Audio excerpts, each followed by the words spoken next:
But here's another fun fact to know and tell. The Daily Caller reported a month or so ago, I guess now, that back in April of 2023, Alejandro Mayorkas's Homeland Security Department told the Customs and Border Patrol,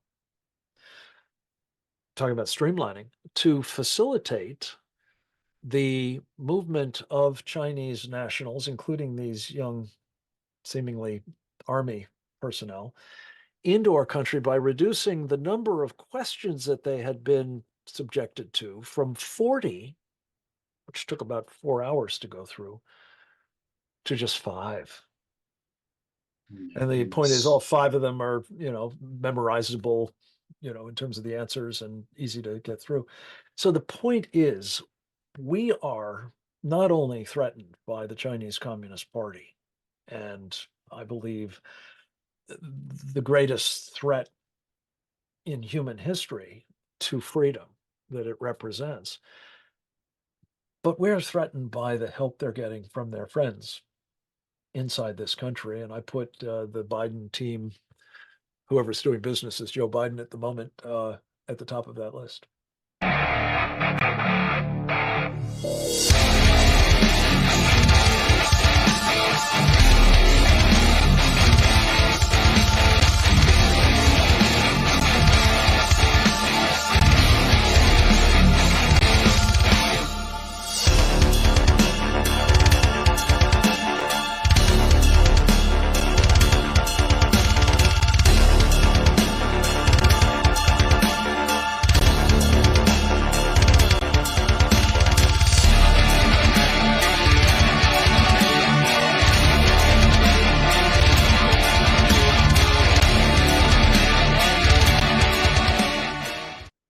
Welcome back to the program. My guest today is the founder and executive chairman for the Center for Security Policy. He's been on the show before talking about his great new book, The Indictment. Please welcome Frank Gaffney back to the program. Frank, how are you doing this morning? I'm bearing up reasonably well under the circumstances, Josh. I Okay. hope you are as well. So you're a pretty busy man today. You got a lot going on. Seems that way. Yes, sir. Gotcha. Okay. Well, then I want to get right into it. I brought you back on because I wanted to talk to you a little bit more about China in particular. I want to kind of really focus and kind of like look at this from a microcosm rather than even a macrocosm.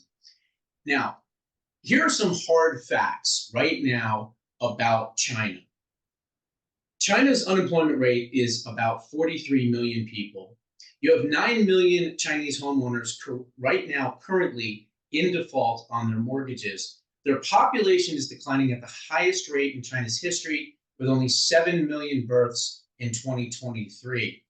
They had 12 million deaths, so you can clearly see that it's going the opposite direction, probably because of COVID and many other things that they've done. Foreign investment in China is down 31%. Over 2 million Chinese businesses have closed, including 44,000 coffee shops, 170,000 restaurants, 1.36 million catering services. So obviously, the food is now being used as a weapon against the people in China. China's economy and society, much like ours, is imploding. However, is this actually on purpose? Have the Chinese made a decision, in your opinion, as perhaps maybe our leaders here in America, that in order to stay in power, in order to control the people, we cannot have unfettered capitalism and growth out there because when people have more opportunities, they are less likely to be controlled. So, did China, maybe in your opinion, actually purposely trying to deindustrialize their country in order for the CCP to remain in power? It's a great question, Josh, and I don't think I know the answer. I can give you some thoughts on it. I'm not so sure that what they're trying to do is deindustrialize. We've certainly seen Xi Jinping trying to re-centralize control that had been sort of migrating in the general direction of more uh, entrepreneurial activity. And the wrecking operation that has entailed was predictable and is having the predicted results. Let me just put it into the larger context, though. Interestingly, you started with an observation about the demographics of Mhm. China. The bulk of those unemployed are young Chinese, and the young are not sufficiently numerous to offset the aged and Right. the dying, hence the decline in the population. The lying flat movement. But in addition to all of that, there's another torque, if you will, on the system. And that is that the Chinese one child policy, which has now been replaced with a two child or three child or however many you can have, or maybe we need you to, we're going to make you have children. Uh, Initially, though, the cumulative effect of decades of a one child population control policy has been to create, by some estimates, 40 million men for whom there are no women in Wow. China. And that's a problem. So one might say, if you put all of this together, however it's come about, by design, by accident, with a purposeful intent of making the suffering of the Chinese people go up, the bottom line is it should be good news for us, Correct. except in one very important respect. And that is that it is a hardy perennial of totalitarian systems. When they get into this kind of crack, they lash out. They find some foreign boogeyman that everyone must rally around the flag in the motherland or the fatherland to oppose in defense of the nation. And I think that what Xi Jinping is doing, perhaps in the ways that we've just discussed, perhaps they've just been happening to him, but whatever it is, he has been preparing his people for far greater sacrifice and suffering. And part of that has been, I think, preparing for war with the United States. And I don't mean the kind of unrestricted warfare that is the focus of this book, The Indictment, which you kindly mentioned. We talked about the last time we visited. I'm talking about the shooting war kind, which I think is quite possibly imminent now. Now, obviously, we see what's happening, with the southern border. There's video and images of people dressed in, $300, $400 loafer shoes, well dressed with the rolling luggage, the hard cased rolling luggage, talking on their cell phones that are Chinese that you can clearly see are not suffering.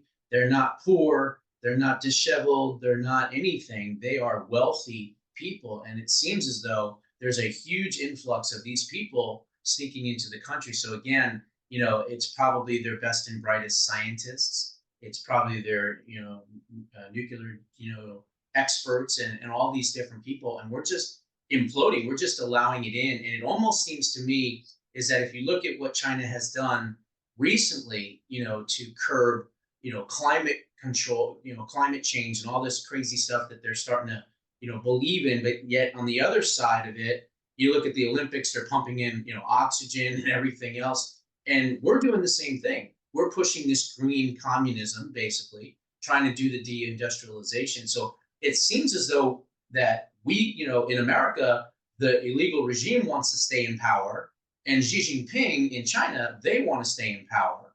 And so I think they're working in concert in a lot of ways. And that's why I believe the borders are wide open. I have said this publicly. Maybe people think I'm crazy for saying this. I think we should bomb the Darien Gap. You want to know the truth? Because most of these people are coming in through the Darien Gap in Colombia. They are going through Panama. They are then going in through Central America. They are then going into Mexico. They are working with the drug cartels. When we legalized marijuana in the United States, it took away a large chunk of the cartel's money. And so, in order to make more money, what did they do? Well, they went to fentanyl. And of course, the Chinese are still at war and have been at war with us probably for the last 35, 40 years. And they're killing us slowly by working with those drug cartels, bringing in this poison into the United States. So, your book is titled The Indictment. If we know that these facts are on the ground, China running the drug cartels, America being the largest drug trafficking operation in the entire world. Let's face it, I'll say it. How can we hold these people accountable? How can there be indictments, in your opinion? Well, there's a lot to unpack there. There's a lot to Let me unpack. go to several pieces of it that I think are Sure. really important. Um, Look, I'm very worried about that open border. I think we all have to be.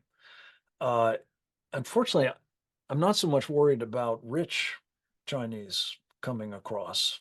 It's probably not a good thing, honestly. But what really worries me is it's not the PhDs, it's the PLA Right. that I People's think we have to be Liberation Army. concerned about. We have reason to believe, just again, based on the demographics of who we see coming across the border, that a disproportionate number of the Chinese nationals that are arriving by the tens of thousands. I just saw the other day a statistic that the Customs and Border Patrol has counted 20,000 Chinese nationals since just the start of the fiscal year. Um, Now, not all of them are unaccompanied, military age, fit men moving, it appears, in groups, Yeah, probably carrying similar 75%. kind of equipment, but a very high percentage of them are. And guys like Michael Yon, who I'm sure you know, who sits and watches the Darien Gap for a living, has observed, as a former Army Ranger himself and a very distinguished combat journalist, these guys look an awful lot like PLA Special Forces people. And whether they've got a couple of divisions worth or maybe more than that inside the country now, that is a national security problem of the first order, Absolutely. especially, Josh, if their mission is to marry up with not the products that were found in the bio laboratory the Chinese established in Reedley, California, because the EPA has now sent those off like some sort of toxic waste to be burned. But probably labs like them, like that one, that are all over the United States. Chock a block with pathogens that, if disseminated not in the inefficient way of having grandma cough on you, but through aerosol Right. dissemination, fresh batches of stuff that is a lot more lethal than COVID, we could have a truly catastrophic situation on our hands. That's what really worries me. And again, I don't think what the Chinese are interested in is deindustrialization on their side. They haven't bought into this green stuff except as a means of deindustrializing us. Right. You know, destroying our energy security as well as our economic security. And in the process, if God forbid what we document in this book, namely that about 20 years ago, a Chinese general who at the time was the defense minister of China by the name of General Chi Hao Chen, who had a speech that was smuggled out, a closed door secret speech to, we believe, party leadership. And he said that Deng Xiaoping, the man who, when as general secretary of the Chinese Communist Party, brought us Tiananmen Square, and who announced when the Soviet Union went down that the Cold War between the US and the Soviets is over, the new Cold War, the Soviets had lost, the new Cold War is underway between the United States and China will win. That guy commissioned the People's Liberation Army's secret biological warfare program, secret and illegal, to have as its mission depopulating the United States so that it could be colonized by China. And the beauty, of course, as you know, of biowarfare is you can basically depopulate a place and inherit all of the infrastructure without doing, you know, at least not irreversible harm to it. So all of those are things that I think we have to be very closely focused on. And sadly, far from, bombing or otherwise making impassable the Darien Gap, which you're right is a choke point of a kind, Mhm. we are paving it. The Biden administration is paving it so that it can move more people through more swiftly. They're actually putting concrete. They're paving it. That's my understanding. Now it's parts of it maybe, but I think that's the plan, is to try Right to through the jungle. They're right. paving. They're Well, making a pathway. it's a hazardous place, as you know, a lot of difficult Holy terrain. cow. But that's my understanding, is that they are trying to streamline the process. Much as, by the way, get this, Josh. I wonder if Congress knows about this. Oh, hard to say. There, unfortunately, in Congress, as you know, we've been witnessing this spectacle of an immigration bill. There are lots of Republicans, I call them the controlled opposition, who want more immigration, just like the Democrats do, the uniparty. But here's another fun fact to know and tell. The Daily Caller reported a month or so ago, I guess now, that back in April of 2023, Alejandro Mayorkas's Homeland Security Department told the Customs and Border Patrol, talking about streamlining, to facilitate the movement of Chinese nationals, including these young, seemingly army personnel, into our country by reducing the number of questions that they had been subjected to from 40, which took about 4 hours to go through, to just 5. And the point is, all 5 of them are, memorizable, in terms of the answers, and easy to get through. So the point is, we are not only threatened by the Chinese Communist Party, and I believe the greatest threat in human history to freedom that it represents, but we're threatened by the help they're getting from their friends inside this country. And I put the Biden team, whoever's doing business as Joe Biden at the moment, at the top of that list. Wow, it's really amazing that this is allowed to continue to be occurring on a daily basis, and it seems as though nobody is doing anything about it. I can only hope and pray that President Trump understands what's going on. I'm sure he does, and I'm sure he does on a pretty high level. But for him to get back in office is still many, many months away, and the amount of people, the amount of destruction, the amount of corruption, the amount of chaos and violence that can occur and likely will occur is something that all Americans should be cognizant about, and should be contacting the representatives and telling them with everything they've got each and every day to shut down this border. Yeah. Because Amen. you're right, it is a national security risk, and it's destroying our country. The guest is Frank Gaffney. The book is The Indictment. How to, I have it over here. I apologize. It's a long title, and I apologize for that. Here it is. The Indictment, prosecuting the CCP and friends for crimes against America, China, and the rest of the world. Where can folks go to find this very important book? I believe it's still the case. You can get them pretty much wherever books are sold. You can certainly get them on Amazon, and also at theindictmentbook.com. Okay. Well, Frank, it was great having you back on the program. I definitely appreciate it. We'll definitely have you back on again, and it's been great. So have yourself a wonderful weekend, and we'll see you soon. You too. Thank you so much, Josh. God bless. Hey, Josh Bernstein here, America's favorite bald badass. Did you know that Bill O'Reilly charges $6.95 a month to see his content? Or how about the Blaze TV, who charges $10 a month? Or you could always subscribe to the Ben Shapiro podcast at $12 a month.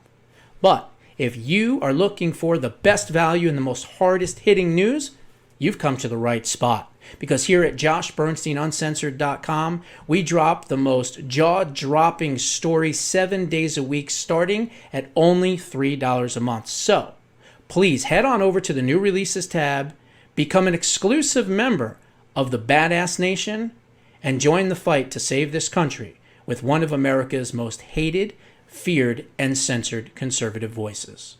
Remember, if it's banned on social media, you'll find it here. God bless.